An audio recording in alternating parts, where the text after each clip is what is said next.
ఓం వసుదేవసుతం దేవం కంసచాణూరమర్దనం దేవకీ పరమానందం కృష్ణం వందే జగద్గురుం. ఓం శ్రీ రాధాకృష్ణాభ్యాం నమ. వందే కృష్ణం వందే జగద్గురుం అర్జునం వందే జగదేవ్. ఓం నమస్తే అస్తు భగవన్ విశ్వేశ్వరాయ మహాదేవాయ త్రయంబకాయ త్రిపురాంతకాయ త్రికాగ్నికారాయ కాలాగ్నిరుద్రాయ నీలకంఠాయ మృత్యుంజయాయ సర్వేశ్వరాయ శివాయ శ్రీమన్మహాదేవాయ నమ.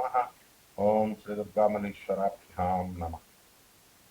మనకి మహాభారత యుద్ధంలో మనకు వచ్చినటువంటి పాత్రలను కనుక తీసుకుంటే వీళ్ళంతా కూడా 12 రాసులకి చెందినటువంటి వాళ్ళు. అలాగే ఈ 27 నక్షత్రాల్లో వీళ్ళందరూ కూడా పుట్టడం, అలాగే మనం కూడా ఆ 27 నక్షత్రాలనే పుడతాం ఎప్పుడైనా సరే, ఏ యుగంలో అయినా సరే. సో ఆ బైఫర్కేషన్ అనేటటువంటి దశ అగ్రిగేట్ చేసి పెట్టారు. వీళ్ళు ఈ నక్షత్రాల్లో పుట్టినటువంటి వాళ్ళు, ఈ పాదాల్లో పుట్టినటువంటి వాళ్ళు, అలాగే ఈ రాసుల్లో పుట్టినటువంటి వాళ్ళు. దాన్ని బట్టి మీకే అర్థమైపోతుంది మీరు ఏ రాశి వాళ్ళు, ఏ నక్షత్రంలో పుట్టారో ఆ లక్షణాలను బట్టి. అందువల్లనే ఈ మైథాలజీలో, హిందూ మైథాలజీలో మన మహాభారత ఎపిక్లో మనకి ఉన్నటువంటి పాత్రలను కనుక వాళ్ళు పేర్కొనేటటువంటి విధానాన్ని బట్టి కౌరవుల పార్టీలో ఉండాలా, పాండవుల పార్టీలో ఉండాలా, అట్లా దాన్ని బట్టి మీకు మీరు ఏ రాశిలో పుట్టారో ఆ రాశిని మీరు చక్కగా అంచనా వేసుకొని ముందుకెళ్ళచ్చు. ముందుగా మనకి మహాభారత యుద్ధం మనం చూసాం, కురుక్షేత్ర మహాయుద్ధం. దీంట్లో దుర్యోధనుడు మనం తీసుకున్నాం. అతని యొక్క ఆర్మీ ఎంత ఉందంటే అతని సైన్యం 11 అక్షౌహిణుల సైన్యం అనమాట. సో ఇది చాలా మ్యాసివ్ అనమాట. ఇది మామూలుగా ఉండదు. అండ్ ఈ యొక్క బ్యాటిల్ డివిజన్ లో పాండవులకి 7 అక్షౌహిణుల సైన్యం. మరి మన కౌరవులకి మనం దుర్యోధనుడి దగ్గరకు వచ్చేసరికి ఇతనికి ఎంతమంది అంటే 100 మంది సోదరులు. మొత్తం కౌరవులు 101 మంది. ఆ 101 మందిలో ఒకడు యుయుత్సవ అనేటటువంటి ఆయన పాండవుల పక్షానికి వెళ్ళిపోతాడు. ఇక మిగతా 100 దుశ్శాసనుడు, మిగతా తమ్ముళ్ళంతా కూడా దుర్యోధనుడితోనే ఉంటారు. సో ఈ విధంగా ఆయన భీష్మ పితామహుడు ముఖ్యంగా మనం తీసుకున్నప్పుడు ఈయన గ్రాండ్ ఫాదర్ వాళ్ళకి. మరి ఆయన ఏం చేశాడంటే లాయల్టీ అవనండి, ప్రేమ అవనండి, ఆ యొక్క హస్తినాపురం మీద ఉన్నటువంటి ఈ యొక్క ప్రేమతో ఆయన ఏం చేశాడంటే ఈ యొక్క కౌరవుల మీదే కౌరవ పార్టీలోనే ఉండడం జరిగింది.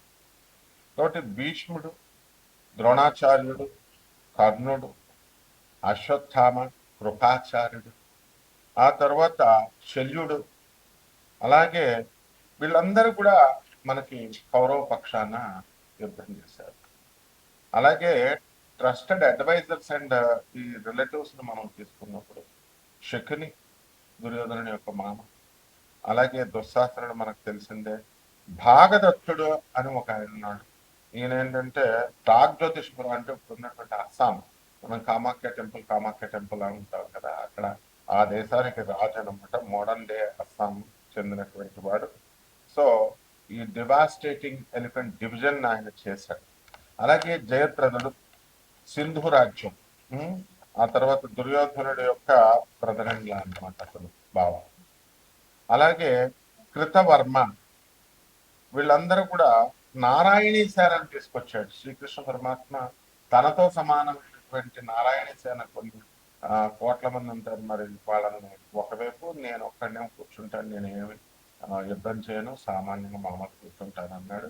సో ఈ నారాయణి సేనను కూడా వీళ్ళకి అందరికీ కూడా ఈ కృతవర్మ తీసుకొచ్చాడు. యాదవ జనరల్ అనమాట.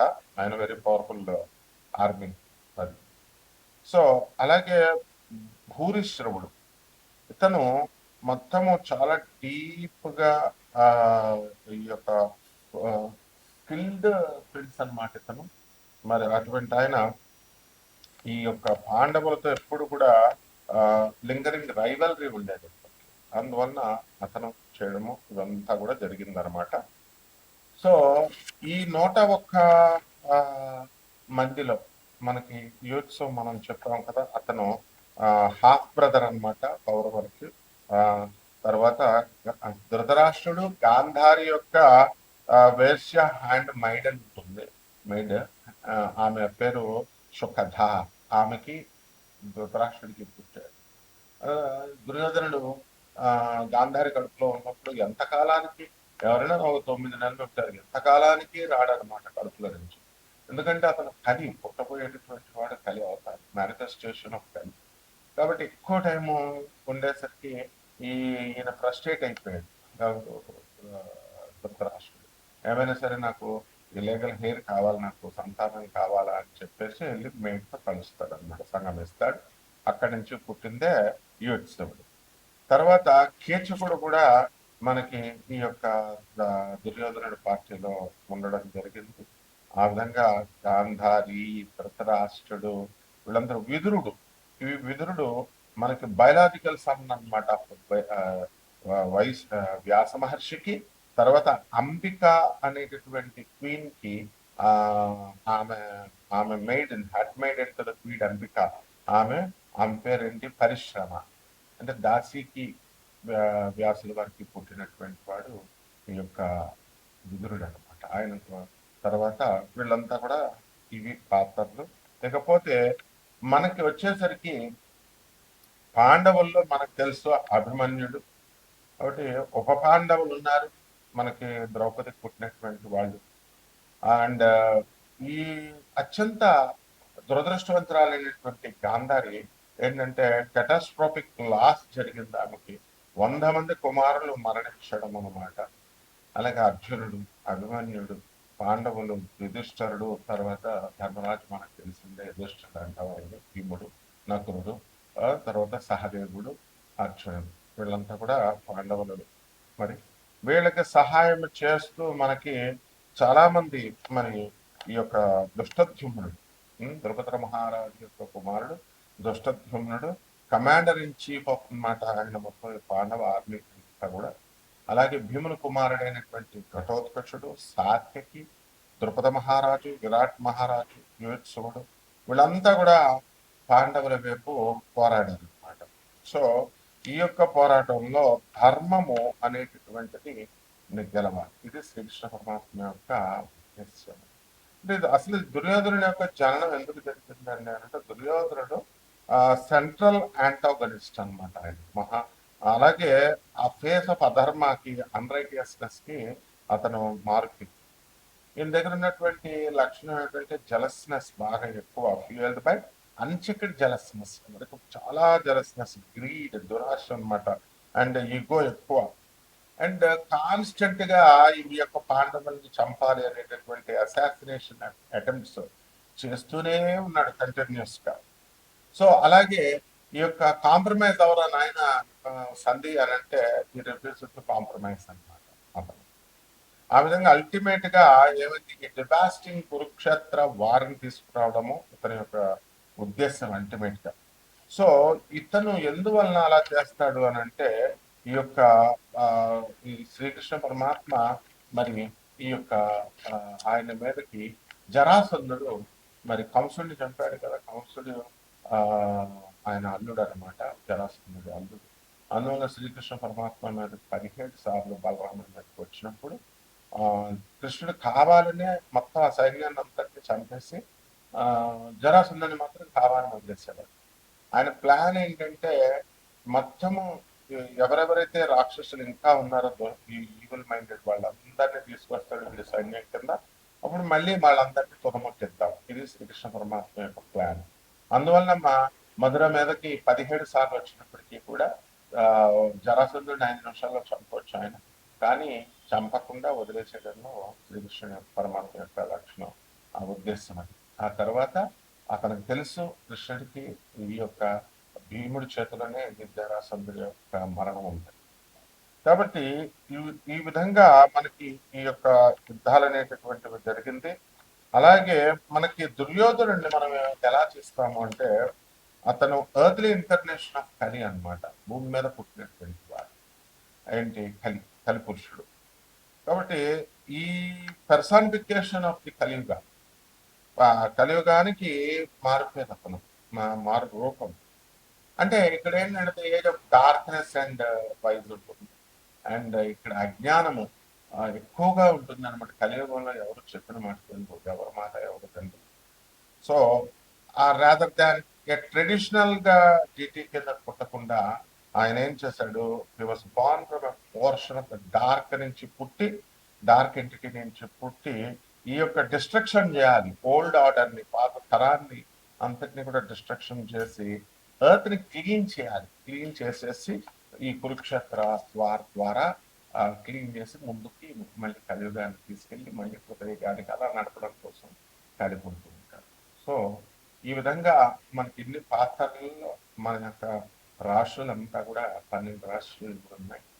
ఈ 12 రాష్ట్రాల్లో వాళ్ళ యొక్క క్వాలిటీస్ని మనం చూసుకున్నప్పుడు ఎవరికి ఏ పాత్రకి ఇష్టం, కొంతమంది కర్ణుడు ఇష్టం, కర్ణుడు యుద్ధం చేశాడు, ద్రోణాచార్యుడు, భీష్ముడు అంతా చేశారు కదా, మరి కర్ణుడి మీద చాలా సింపతి ఉంటుంది. సో కర్ణుడు చనిపోయినప్పుడు చాలా మంది దేవుళ్ళు ఏడ్చినటువంటి వాళ్ళు చాలా మంది ఉంటారు. ఎవరెవరంటే సూర్య భగవానుడు కుమారుడు, బయలాజికల్ ఫాదర్ కర్ణుడికి, ఆయన ఏడుస్తాడు. తర్వాత శ్రీకృష్ణ పరమాత్మ కూడా ఏడుస్తాడు అనమాట. అంటే అతని లాయల్టీకి, కరేజ్కి, బ్రావరీకి మళ్ళీ అటువంటి వాడు దొరకడు తను కర్ణుడు అనేటటువంటి ఉద్దేశంతో. అలాగే సాల్వ పర్వంలో, శల్యపర్వంలో ఏమని చెప్పబడిందంటే శ్రీకృష్ణ పరమాత్మను అర్జునుల వారు ఇద్దరు కలిసి పార్టీ చేసుకుంటారు, సెలబ్రేట్ చేసుకుంటారు కర్ణుడు చనిపోయినప్పుడు. ఈ విధంగా కాంట్రవర్షియల్ గా కన్వర్స్ గా చెప్తారు. అయితే ఈ రకంగా మనకి ఈ పాత్రలను బట్టి ద్వాదశ రాశుల వారికి అందరికీ కూడా మనకి ఇప్పుడు మనం మీ పాత్రలు దేనికి రిలేట్ అయినా చూసుకొని మనం ఈ ద్వాదశ రాశుల వారికి కూడా ఇప్పుడు రాశి ఫలాలు ఏ విధంగా ఉన్నాయో చూద్దాం. ఒక్కొక్క రాశి వారిగా మనం చూద్దాం. అలాగే ఇప్పుడు ఎవరికైతే ఏ పాత్ర అంటే ఇష్టం ఉంటుందో ఆ పాత్రకి ఎవరైతే ఇష్టపడతారో వాళ్ళది ఆ రాశికి సంబంధించినటువంటి వారు, లేదా ఆ యొక్క పాత్ర. ఇప్పుడు కృష్ణ పరమాత్మ ఉన్నాడు, రోహిణి నక్షత్రం పుట్టాడు, వృషభ రాశి. నేను కూడా మరి రోహిణి నక్షత్రంలో పుట్టాను, నేను వృషభ రాశి రాదు. అందువల్ల సాధారణంగా కృష్ణుడు అంటే నాకు భక్తి ఎక్కువ, ప్రేమ ఎక్కువ. అలాగే అర్జునుల వారు నారాయణ మహర్షులు కాబట్టి అర్జునుడు అంటే ఇష్టం నాకు. కర్ణుడు ఎవరికి హాని చేయకపోయినప్పటికీ కూడా ఎంత లాయల్ గా ఉన్నా, ఎంత బ్రేవరీ ఇదంతా ఉన్నా కూడా మనకి ఇష్టం ఉంది. అలాగే మీరు కూడా మీ యొక్క రాశుల వారికి మీకు ఈ పాత్రలు నేను చెప్పాను కదా, ఆ పాత్రలను బట్టి మీరు ఒక్కొక్కటే అన్వయించుకోవచ్చు. ఆ రాశిని చూసుకోండి ఒక్కొక్కటి. ఓకే, ఇప్పుడు ఒక్కొక్క మకర రాశి. ఈ మకర రాశి వారికి అందరికీ కూడా అష్టమంలో ఉన్నటువంటి ఈ యొక్క శుక్రగ్రహము, కేతుగ్రహ ప్రభావాలు జూలై 4 తర్వాత కొంచెం తగ్గడం జరుగుతూ ఉంటుంది. శుక్రుడు తగ్గిస్తూ ఉంటాడు. అందువలన ఎంతసేపు కూడా ఒంటరిగా ఉండడము, ఆలోచనలు ఏదో చేయడము, కొంచెం డిప్రెషన్లో ఉండడము, ఇలాంటివన్నీ కూడా మకర రాశి వాళ్ళు చేస్తారు. అయితే ఈ యొక్క శుక్రుడుతో కలవడం వల్ల కాస్త ప్యాసిఫై చేసి వాటిని నలిఫై చేస్తాడు, ఆ ఎఫెక్ట్స్ని. ఆ విధంగా స్త్రీలందరూ కూడా మీకు వ్యతిరేకం అవడానికి అవకాశాలు ఉంటాయి. అలాగే మీ భార్యాభర్తలు ఇద్దరు కూడా కొట్లాటలు కొని కోర్టులకు ఎక్కినటువంటి పరిస్థితులు కనబడుతున్నాయి మకర రాశి వాళ్ళకి. భార్యాభర్తలు ఇద్దరు కూడా దూరంగా ఉండడం, ఇలాంటివన్నీ కూడా కొంతమంది విషయాల్లో జరుగుతాయి. అలాగే ట్రాన్స్ఫర్ల కోసం వేరే వేరే ఊర్లలో ఉన్నటువంటి వాళ్ళందరికీ కూడా మకర రాశి వాళ్ళకి ట్రాన్స్ఫర్లు ఒకే ఊరికి రావడం అనేటటువంటివి జరుగుతాయి. అలాగే ఈ యొక్క జూలై 7 తర్వాత బుధుడు మీకు వ్యాపారాల్లో అధికమైనటువంటి పెట్టుబడి పెట్టాల్సినటువంటి అవసరం ఏర్పడుతుంది. కన్స్ట్రక్షన్ కంపెనీలు ఇవన్నీ కూడా డెవలప్ అవడానికి అవకాశాలు ఉన్నాయి. అలాగే జూలై 24 తర్వాత బుధుడు వక్రించి మనకి మిథున రాశిలో ఉన్నాడు. ఆ కారణంగా మీరంతా కూడా ఎక్కువ పెట్టుబడిని ఈ యొక్క కన్స్ట్రక్షన్ ఫీల్డ్లో మీరు పెట్టడం అనేటటువంటి జరుగుతాయి. చిట్టిపాటల వ్యాపారాలు ఎవరైతే చేస్తున్నారో అటువంటి వాళ్ళందరూ కూడా సక్సెస్ఫుల్గా మీరు చిట్టిపాటలు పూర్తి చేస్తారు. అలాగే పాడుకున్నటువంటి వాళ్ళందరూ కూడా కట్టేసేయాల. కానీ ఆర్థికంగా మీ ప్రాబ్లమ్స్ రావడం వల్ల ఈ యొక్క 24 తర్వాత నుంచి కొంచెం లేటుగా బద్ధకంగా చేయడం అనేటటువంటిది జరుగుతూ ఉంటుంది. అలాగే ఈ రాశి వారికి అందరికీ కూడా ఈ కుజుడు వృషభ రాశిలో ఉన్నాడు. కాబట్టి మగపిల్లలందరూ కూడా వాళ్ళ సంతానం అంతా కూడా మీకు మిమ్మల్ని ఏడిపించడం అనేటటువంటిది జరుగుతూ ఉంటుంది. వాళ్ళ యొక్క సెటిల్ అవ్వలేదు ఇంకా పిల్లలు అనేటటువంటి చింతన అనేటటువంటిది చాలా ఎక్కువగా మీకు ఉండడం అనేటటువంటివి జరుగుతాయి. అయితే రకరకాల వ్యాపారాలు మీరు చేయడం అనేటటువంటివి జరుగుతాయి. వ్యాస మహర్షి అదేవిధంగా ఈ యొక్క కుంతి మరి వీళ్ళు ఈ యొక్క మకర రాశిలో మీకు జన్మించడం అనేటటువంటిది జరిగింది. కాబట్టి ఆ యొక్క పోలికలు అనేటటువంటివి మీకు దగ్గరగా ఆ రాశి వారికి ఉంటాయి. కాబట్టి మకర రాశి వారికి మనం ఏమిట్రా అంటే రాహువు మనకి ధనస్థానంలో ఉన్నాడు కాబట్టి నోటికి సంబంధించి దురుసుగా మాట్లాడటము లేదా నోటికి సంబంధించినటువంటి వ్యసనాలు రావడానికి అవకాశాలు ఉన్నాయి. కాబట్టి రాహు జపం చేసుకోండి, రాహు స్తోత్రాలు చదవండి. రాహుకి కిలోంపావు మినుముల్ని ఆవుపేట రంగు ఉన్నటువంటి వస్త్రాన్నిచ్చి పేద బ్రాహ్మణికి దానం చేసుకోండి. దశ మహావిద్యల్లో ఒకటైనటువంటి మహాకాళి అమ్మవారి యొక్క హోమాన్ని మీరు మీ ఇళ్లలో చేసుకోండి. అలాగే రావి చెట్టును మీ ఇంట్లో పెంచుకుంటూ తులసి చెట్టుకు పూజ చేసే విధంగా మీరంతా కూడా పూజ చేసుకోండి. బ్రహ్మాండంగా మీరు రావి చెట్టు పెద్ద అయిన తర్వాత బయట వేయచ్చు. అలాగే మీ సోదరులు కూడా శని వక్రించి కుంభ మీనరాశిలో ఉన్న కారణంగా డెవలప్ అవడానికి అవకాశాలు ఉంటాయి. ఇవన్నీ కూడా చేసినట్లయితే శుభమస్తు.